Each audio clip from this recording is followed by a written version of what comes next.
Hello student, पहा विद्यार्थिनींनो, आज आपण वर्ग 6 गणित या विषयामध्ये ऑपरेशन ऑन फ्रॅक्शन या भागातील जो आपला भाग आहे मल्टिप्लिकेशन ऑफ फ्रॅक्शन हा भाग आज आपण शिकणार आहोत। याच्या अगोदर आपण ॲडिशन ऑफ फ्रॅक्शन बघितला, सबट्रॅक्शन ऑफ फ्रॅक्शन बघितला। आज आपण मल्टिप्लिकेशन ऑफ फ्रॅक्शन हा भाग पाहणार आहोत। आता मल्टिप्लिकेशन ऑफ फ्रॅक्शनमध्ये हे लक्षात ठेवा, when multiplying two fraction the product of the numerator is written in the numerator and that of the denominators in the denominator। याचा अर्थ काय? समजा आता या ठिकाणी दोन फ्रॅक्शनचा आपण या ठिकाणी मल्टिप्लाय करू। एक्झाम्पल आहे, सपोज हिअर 2/3 इंटू 4/5।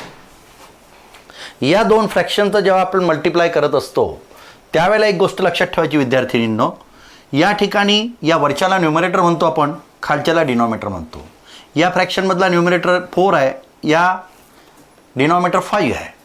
या ठिकाणी दोन्ही न्यूमरेटरचा आपण मल्टिप्लाय करायचा, म्हणजेच या ठिकाणी 2 × 4 अँड देन डिनॉमिनेटर 3 × 5 हे लक्षात ठेवायचं। या ठिकाणी बेचोक 8, 3 5 15 हा झाला त्याचा मल्टिप्लाय, हा झाला मल्टिप्लाय। या पद्धतीनं एक लक्षात ठेवा की मल्टिप्लाय करत असताना वेन मल्टिप्लाइंग टू फ्रॅक्शन्स, जेव्हा दोन अपूर्णांकाचा आपण गुणाकार करतो, the product of the numerator is written in the numerator, म्हणजे दोन या न्यूमरेटरचा गुणाकार हा न्यूमरेटरच्या ठिकाणी लिहायचा आणि दोन डिनॉमिनेटरचा गुणाकार हा डिनॉमिनेटरच्या ठिकाणी लिहायचा। म्हणून या ठिकाणी म्हटलेलं आहे and that of the denominators in the denominator, डिनॉमिनेटरचा मल्टिप्लाय हा डिनॉमिनेटरच्या ठिकाणी लिहायचा। अशा पद्धतीनं आपण हा मल्टिप्लाय करत असतो। आता पहा विद्यार्थिनींनो, हाच मल्टिप्लाय आपल्याला या ठिकाणी आपण करून दाखवलेला। आता दुसरं समजा आता एक्झाम्पल घेतलं, सपोज हिअर 5/6 इंटू हिअर 12/3 12/7। हा एक फ्रॅक्शन आहे, हा एक फ्रॅक्शन आहे। दोन्ही फ्रॅक्शनचं आपल्याला मल्टिप्लाय करायचं आहे। या फ्रॅक्शनमधला न्यूमरेटर 5 आहे, डिनॉमिनेटर 6 आहे। या फ्रॅक्शनमधला न्यूमरेटर 12 आहे, डिनॉमिनेटर 7 आहे। अशा वेळेला आपण या ठिकाणी 5 × 12 डिवायडेड बाय 6 × 7 लिहिलं। आता एक गोष्ट आणखीन बघायची की या ठिकाणी जर खालच्यानी वरच्याला किंवा वरच्याने खालच्याला जर भाग जात असेल तर देऊन टाकायचा। उदाहरणार्थ आपण लोवेस्ट फॉर्म करायचं, 6 1s are 6 आणि 6 2s are 12 हे असं केलं। म्हणजे आता या ठिकाणी 6नी या 12ला 2चा भाग गेला, 6नी 6ला 1चा भाग गेला। म्हणजे या ठिकाणी आता न्यूमरेटर 5 नी 7चं होत नाही, म्हणजे या ठिकाणी 5 × किती आले, 2 आले आणि या ठिकाणी 1 × 7 आले, म्हणजे 5 2 10 7 1 7। अशा पद्धतीनं आपण मल्टिप्लाय करून त्याचं लोवेस्ट फॉर्मसुद्धा करू शकतो। अशा प्रकारे त्याला अतिसंक्षिप्त रूप देऊ शकतो, हे लक्षात ठेवा। किंवा तुम्ही डायरेक्ट 12 पंच 60 7 सखम 42 अशा पद्धतीने जरी केलं, सपोज आता या ठिकाणी आपण हाच जर मल्टिप्लाय असाही केला की 5 × 5/6 अँड 12/7 देन 5 × 12/6 × 7 या दोघांचा पहिले मल्टिप्लाय केला, 12 पंच 60 आणि 7 सखम 42। आता याला आपण जर समजा या ठिकाणी जर याला लोवेस्ट फॉर्म करायचं असेल तर याला लोवेस्ट फॉर्म करताना अशी संख्या शोधायची की या दोन्ही याला भाग गेला पाहिजे। उदाहरणार्थ सुरुवातीला आपण याला 2नी डिवाईड केलं, याला 2नी लोवेस्ट फॉर्म देताना याला डिवाईड करतो आपण। हे आलं 30, हे झालं 2 2 4 21। पुन्हा याला आपण 3नी डिवाईड करू शकतो, 3नी। दोन्ही याला पूर्ण भाग गेला पाहिजे, निशेष भाग किंवा पूर्ण भाग जाणे म्हणजे रिमाइंडर 0 आला पाहिजे। आता इथं 3 10 30 आणि 3 7 21। पहा आता 10/7 आणि 10/7 अशा पद्धतीनं आपण ॲन्सर आणू शकतो, हे लक्षात ठेवायचं। याही पद्धतीनं तुम्ही इच्छा इथं लोएस्ट फॉर्म काढू शकता, याही पद्धतीनं आपण अशा पद्धतीनं त्याचं प्रॉडक्ट तयार करू शकतो। मला असं वाटतं तुम्हाला हे कळलं असेलच। आता समोरचा भाग पहा, तर या ठिकाणी आपण हे मल्टिप्लाय या पद्धतीनं करायचं आहे। न्यूमरेटरचं न्यूमरेटरच्या ठिकाणी, डिनॉमिनेटरचा डिनॉमिनेटरच्या ठिकाणी प्रॉडक्ट ठेवायचं आहे। आता मुलींनो, याच्यामध्ये आपल्याला दुसरा भाग बघायचा आहे। आता याच्यावर एक आपण शाब्दिक उदाहरण पाहू. शाब्दिक उदाहरण समजून घेऊ म्हणजे तुमच्या लक्षात येईल. हे कळलं. पुढे पाहता एक शाब्दिक.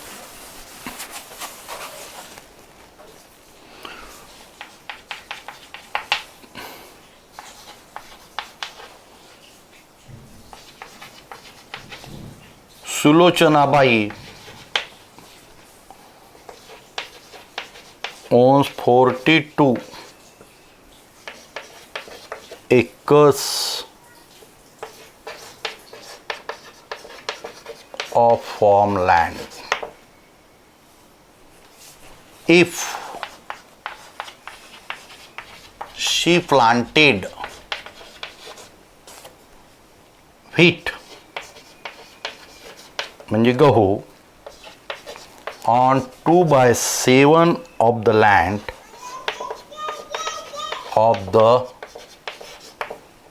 land on how many acres has she planted wheat. पहा विद्यार्थींनो, पहिल्यांदा आपल्याला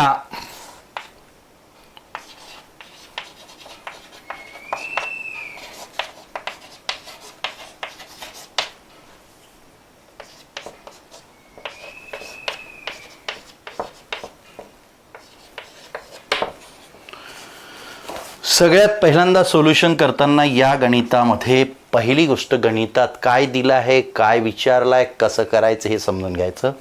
Sulochanabai owns 42 acres of farmland. If she planted wheat on 2/7 of the land, on how many acres has she planted wheat? म्हणजे सुलोचनाबाई जो 42 एकर स्वतःची जमीन आहे, स्वतःचं शेत किती एकर आहे, 42 एकर आहे. त्यापैकी तिने काय केलं की त्या शेतामध्ये 2/7 या भागामध्ये 2/7 हा एवढा भाग तिने त्याच्यामध्ये गहू पेरला. तिने गव्हाची लागवड केली, गहू पेरला त्याच्यामध्ये. On how many acres has she planted wheat, तर तिने किती एकरमध्ये तो गहू पेरला. एकूण 42 एकर शेत आहे तिचं. 42 एकरचे सारखे 7 भाग केले, त्याच्यातलं 2 भाग तिने गहू पेरलेला आहे. म्हणजेच तिने किती गहू पेरला हे आपल्याला काढायचं आहे. म्हणून आपण सगळ्यात पहिल्यांदा सोल्युशन करताना we must find out 2/7 of 42 acres. म्हणजे याचा अर्थ असा आहे की सर्वात पहिल्यांदा आपण 42 एकरचे 2/7 एकर किती होतात ते काढायचं आहे. म्हणजे किती शेत होते 2/7, म्हणजेच 2/7 ऑफ 42 म्हणजे 42चे 2/7. आता या ठिकाणी आपण असं लिहू 2/7 of 42 is equal to 42 into 2/7. That 42 means 1. So you write here 42 into 2/7 1 are 7. 7 1 7 7 सकम 42 म्हणजे 60 साइन दोन्ही 12 म्हणजे 12 एकर्स. किती झालं हे 12 एकर्स. किती झालं 12 एकर्स. तर हे अशा पद्धतीनं Sulochanabai has planted wheat on 12 acres. Sulochanabai therefore Sulochanabai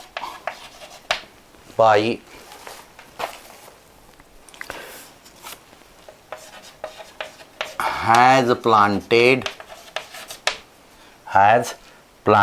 wheat on 12 acres of land. 12 acres of land. अशा पद्धतीनं सुलोचनाबाई ही 12 एकरच्या गहू लावेल. 12 एकर एवढा गहू ती लावेल. कारण या ठिकाणी 2/7 म्हणजे 42चे 7 सखम 42 म्हणजे प्रत्येक पाठ 6चा झाला. साइन दोन्ही 12 म्हणजे 12 एकर एवढं ती काय करेल गहू आपल्या शेतामध्ये लावेल. प्लांटेड करेल म्हणजे लागवण करेल. अशा पद्धतीचे गणित तुम्हाला येत असतात हे लक्षात ठेवायचं. या ठिकाणी सुद्धा मल्टिप्लिकेशन्स आहे. या पद्धतीने सुद्धा गणित आपल्याला सोडवता आले पाहिजे.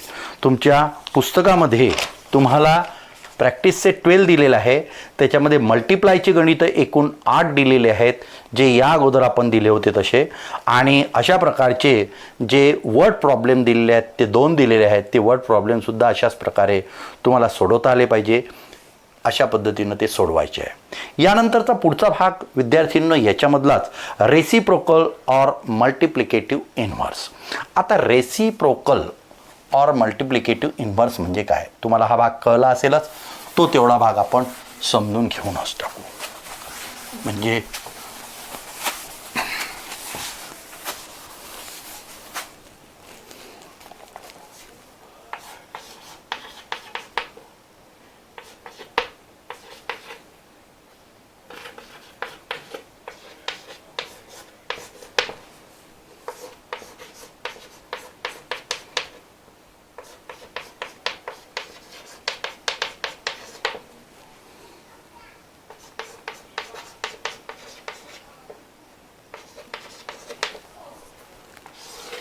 Reciprocal or multiplicative इन्व्हर्सेस.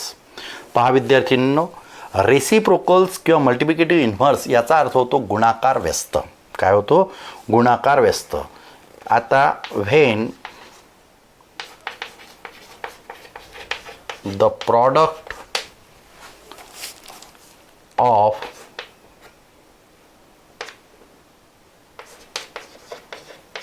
Two numbers is 1, each of the numbers is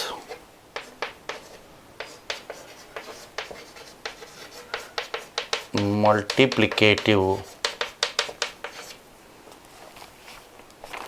inverse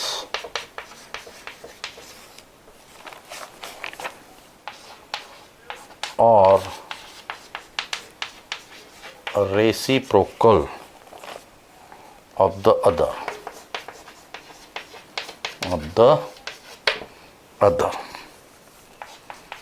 Example, for suppose here 5 by 6 into 6 by 5, 3 by 2 into 2 by 3, 4 into 1 by 4, 71 by 3 into 3 by 71. पहा विद्यार्थ्यांनो, लक्ष द्या इकडे. या ठिकाणी आपण 5 बाय 6 इंटू 6 बाय 5 या 2 फ्रॅक्शनचा मल्टिप्लाय करून पाहू. या ठिकाणी मल्टिप्लाय केल्यानंतर काय होतो? 5 into 6 and 6 into 5, 5 6 are 30 and 6 5 are 30, 31 are 30. इथं याचा दोघांचा गुणाकार 1 आला. 3 by 2 into 2 by 3, 3 by 2 into 2 by 3 म्हणजे या ठिकाणी 3 by 2, 3 into 2 and 2 into 3, 3 2s are 6 and 2 3s are 6, 6 1s are 6, so 1. या ठिकाणी 4 आहे. 4 म्हणजे त्याच्या खाली डिनॉमिनेटर हा 1 असतो. विद्यार्थ्यांनो हे लक्षात ठेवा. जेव्हा 4 इंटिजर देतो त्यावेळेला त्या प्रत्येकाचा डिनॉमिनेटर 1 असतो आणि म्हणून या ठिकाणी 4 into 1 न्यूमरेटरचा आणि इथं 1 into 4, 4 1s are 4 and 1 4s are 4, then 4 4s are 4 1s are 4. So या ठिकाणी 1चा भाग जातो. 4 1 4, 6 1 6, 30 1 30. आता या ठिकाणी सुद्धा 71 इंटू 3 आणि 3 इंटू 71, 3 1 3, 3 7 21 आणि 3 1 3, 3 7 21, 213 1 213. या प्रत्येक दोन्ही फ्रॅक्शनचा जेव्हा मल्टिप्लाय करतो आणि तो मल्टिप्लायचं ज्या वेळेला प्रॉडक्ट 1 येतं त्यावेळेला या दोन संख्या परस्परांच्या रेसिप्रोकल्स असतात किंवा मल्टिप्लिकेटिव्ह इन्व्हर्स असतात. त्यालाच गुणाकार व्यस्त असतात असं म्हणतात. पहा पोरींनो, when the product of a two number is 1, जेव्हा दोन संख्यांचा गुणाकार 1 असतो, each of the number is the multiplicative inverse, तेव्हा त्या प्रत्येक संख्येला परस्परांची गुणाकार व्यस्त संख्या असे म्हणतात, मल्टिप्लिकेटिव्ह इन्व्हर्स म्हणतात, किंवा त्याला दुसरा शब्द आहे रेसिप्रोकल सुद्धा म्हणतात. हे लक्षात ठेवा. एक तर रेसिप्रोकल येतो, नाही तर मल्टिप्लिकेटिव्ह इन्व्हर्स असा दोनपैकी एक शब्द देतात.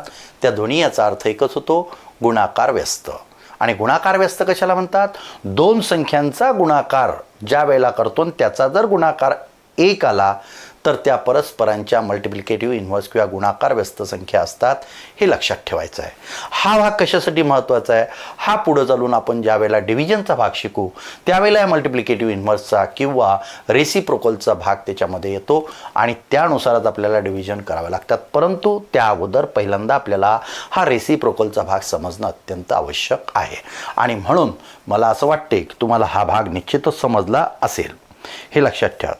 आणि या पद्धतीनं आपण या पुढचा भाग जो आहे डिव्हिजन ऑफ फ्रॅक्शन हा भागसुद्धा आपण या ठिकाणी पाहून घेऊ. एकदम सोपा भाग आहे डिव्हिजन ऑफ फ्रॅक्शन.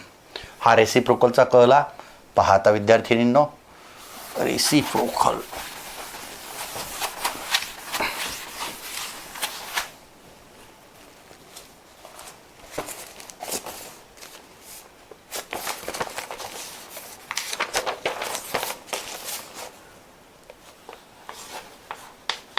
हा एकदम सोपा भाग आहे.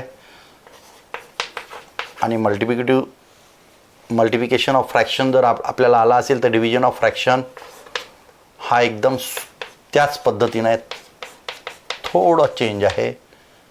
तो कसा ते बघा. डिव्हिजन ऑफ फ्रॅक्शन म्हणजे अपूर्णांकाचा भागाकार. पहा विद्यार्थिनींनो, या ठिकाणी आपण याच्यावरचे गणित पाहू.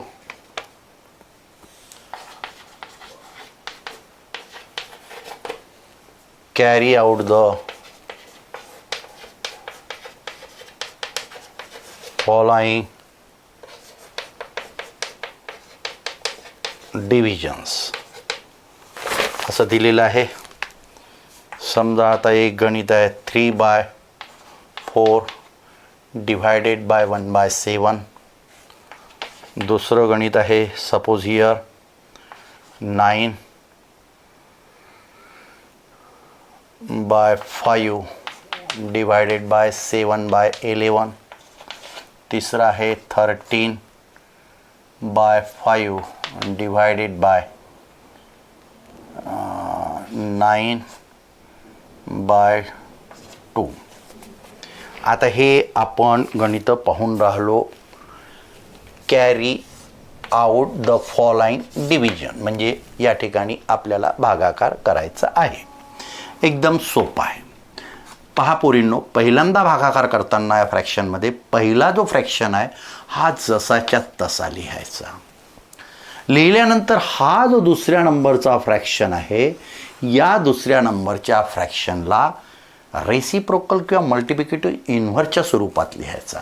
या भागाकाराच्या ठिकाणी इथं मल्टिप्लायचं साईन द्यायचं आणि मल्टिप्लायचं चिन्ह दिल्यानंतर मग याचा आपण रेसिप्रोकल 1/7चा रेसिप्रोकल किती होते, याला किती होईल पटकन 7/1. 7/1. The reciprocal of the 1/7 is a 7/1. कारण या दोघांचा गुणाकार केला तर 1 येतो. हे लक्षात ठेवायचं. आता काय करायचं, या ठिकाणी हे मांडल्यानंतर मग या पद्धतीचे गणित आपण याच्या अगोदर केलं आहे मल्टिप्लिकेशन ऑफ फ्रॅक्शनमध्ये. म्हणजेच 3 × 7 आणि या ठिकाणी डिनॉमिनेटरचा 4 × 1. 3 7s are 21, 4 1s are 4 झालं. म्हणजेच याला हा इम्प्रॉपर फ्रॅक्शन झाला.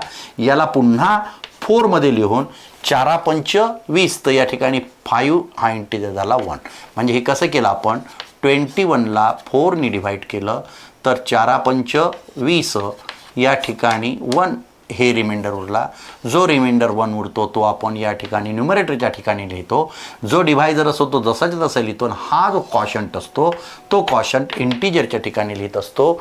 अशा प्रकारे आपण मिक्स नंबरच्या स्वरूपात सुद्धा याची मांडणी करू शकतो किंवा इम्प्रॉपर फ्रॅक्शनमध्ये सुद्धा आपण असं लिहू शकतो. हे लक्षात ठेवा. होतापर्यंत या प्रकारे आपण लिहायचं सवय करायची आहे. आता हे केव्हा करायचं? ज्या वेळेला हा इम्प्रॉपर फ्रॅक्शन राहील. म्हणजेच काय, ज्या वेळेला याचा न्यूमरेटर मोठा राहील आणि डिनॉमिनेटर छोटा राहील त्याच वेळेला याचा मिक्स नंबर होतो. जर न्यूमरेटर लहान असेल डिनॉमिनेटर मोठा असेल तर मग मात्र मिक्स नंबर होत नाही. हे लक्षात ठेवायचं. आता या ठिकाणी सुद्धा पहिला जो फ्रॅक्शन आहे या ठिकाणी 9/5 जसाच्या तसा. इथं मल्टिप्लायचं साईन. या ठिकाणी 7/11चं 11/7 हा 7/11चा रेसिप्रोकल 11/7 लिहायचा. म्हणून आपण याच्या अगोदर मल्टिप्लिकेटिव्ह इन्व्हर्स किंवा रेसिप्रोकल शिकलो. तर रेसिप्रोकल ऑफ द 7/11 इज 11/7. मग आता या ठिकाणी 9 × 11 आणि या ठिकाणी 5 × 7 म्हणजेच 11×9 = 7×5 = 35. तुम्ही या रूपात लिहू शकता किंवा याला आपण 35 35×2 = 70 आणि या ठिकाणी 99मधून 70 गेले 9 आणि 2 म्हणजे इथं राहिले 29. अशा पद्धतीनं आपण लिहू शकतो. 35×2 = 70 80 90 99. 29 येतात खाली. 35पेक्षा हे लहान आहेत रिमाइंडर म्हणून वर लिहितात. या पद्धतीनं आपण त्याचा मिक्स नंबर लिहू शकतो. त्यानंतर या ठिकाणी सुद्धा आपण 13/5 जसंच्या तसं. डिवाइडच्या ठिकाणी मल्टिप्लाय. याचं रेसिप्रोकल जर लिहिलं 2/9 म्हणजे 9/2. The reciprocal of the 9/2 is 2/9. लक्षात ठेवा. किंवा the multiplicative inverse of the 9/2 is 2/9. एवढं लक्षात ठेवायचं. म्हणजे हे डिनॉमिनेटर न्यूमरेटरच्या ठिकाणी, न्यूमरेटर डिनॉमिनेटरच्या ठिकाणी लिहायचं. म्हणजेच या ठिकाणी 13 × 2 अँड देन 5 × 9 13×2 = 26 आणि 5×9 = 45. याचं मात्र आपण मिक्स नंबर करू शकत नाही. का नाही करू शकत विद्यार्थिनींनो? कारण हे प्रॉपर फ्रॅक्शन आहे. प्रॉपर फ्रॅक्शन म्हणजे छेदाधिक अपूर्णांक आहे. ज्या वेळेला याचा डिनॉमिनेटर मोठा असतो न्यूमरेटर लहान असतो त्यावेळेला मात्र याचा मिक्स नंबर आपल्याला करायची गरज नाही. जेव्हा इम्प्रॉपर फ्रॅक्शन असतो, इम्प्रॉपर फ्रॅक्शन म्हणजे ज्या वेळेला छेद किंवा डिनॉमिनेटर लहान असतो आणि न्यूमरेटर मोठा असतो त्यावेळेला आपण त्याचं कन्व्हर्ट मिक्स नंबरमध्ये करू शकतो. या ठिकाणी न्यूमरेटर 21 होता, डिनॉमिनेटर 4 होता. आपण या ठिकाणी सुद्धा अशा पद्धतीनं मिक्स नंबर काढला. या ठिकाणी सुद्धा हा मोठा न्यूमरेटर आहे. या ठिकाणी 99 हा न्यूमरेटर आहे, 35 डिनॉमिनेटर आहे. 99 इज ग्रेटर दॅन 35 म्हणून या ठिकाणी मिक्स नंबर काढला. पण या ठिकाणी मात्र 26 हा न्यूमरेटर, 45 हा डिनॉमिनेटर. याच्यामध्ये 26 हा लहान आहे डिनॉमिनेटरपेक्षा म्हणून ह्याचा आपण मिक्स नंबर काढू शकणार नाही. आणि याला म्हणतात प्रॉपर फ्रॅक्शन, याला म्हणतात इम्प्रॉपर फ्रॅक्शन, याला म्हणतात मिक्स नंबर. हे लक्षात ठेवा. या पद्धतीनं आपण याचं मल्टिप्लाय करून याचं ॲन्सर काढू शकतो. परंतु हे सगळे गणित डिव्हिजनचे आहे. डिव्हिजनमध्ये आपल्याला या सगळ्यात पहिल्यांदा आपण मल्टिप्लिकेशन ऑफ फ्रॅक्शन शिकलो, त्याचाही उपयोग झाला. त्यानंतर आपण रेसिप्रोकल आणि मल्टिप्लिकेटिव्ह इन्व्हर्स शिकलो.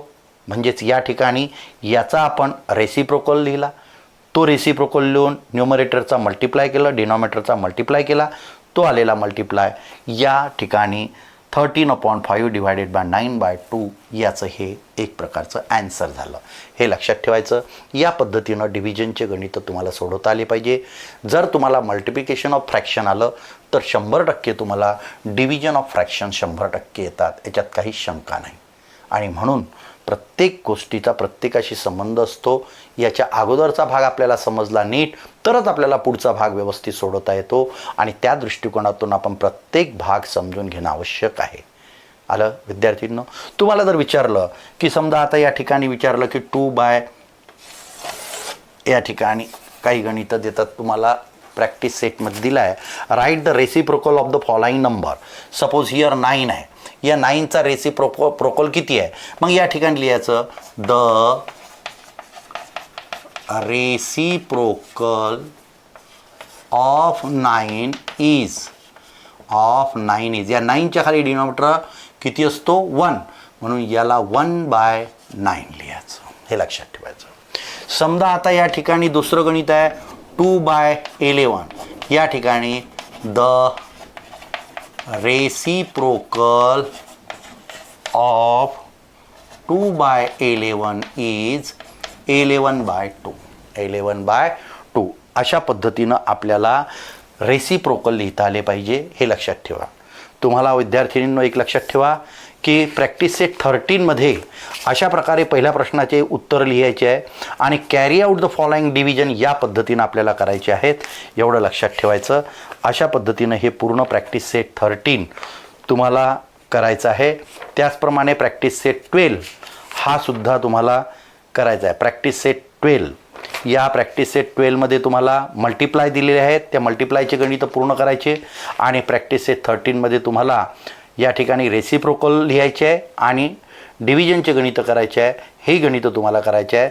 म्हणजेच प्रॅक्टिस सेट 12 आणि प्रॅक्टिस सेट 13 हे दोन्ही प्रॅक्टिस सेट तुम्हाला होमवर्कला आहे. त्या दोन्ही प्रॅक्टिस सेटमधले पूर्ण उदाहरणं तुम्ही सोडवाल हा मला विश्वास आहे. तेव्हा मला असं वाटते की हा भाग तुम्हाला निश्चितच समजला असेल. Okay and thanks.